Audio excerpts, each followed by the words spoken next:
Renault Scenic je bil pred časom skoraj tako ponarodel avtomobil kot naš Clio.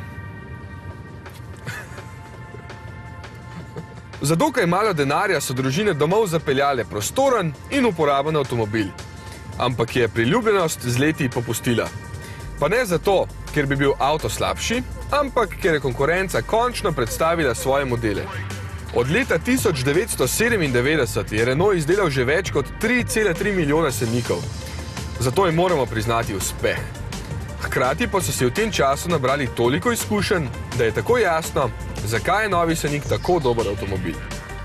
Najprej vam morajo biti seveda všeč enoprostorska vozila.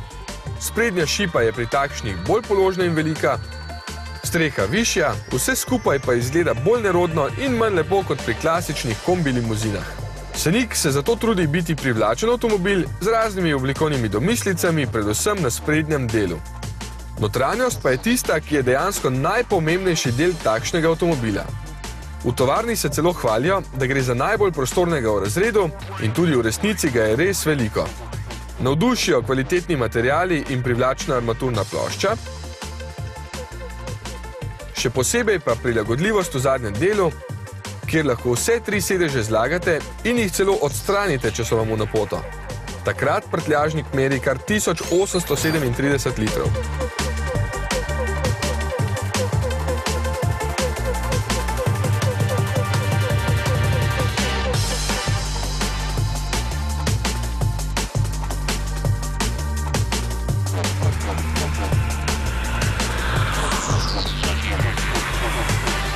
Testni 1,4-litrski bencinski mlinček je produkt zmanjševanja prostornine. Pri doseganju večje moči in predvsem navoram mu pomaga turbina, zato je še kar lepo zmogljiv. Nikakor pa kljub tovarniškim obljubam ni varčen.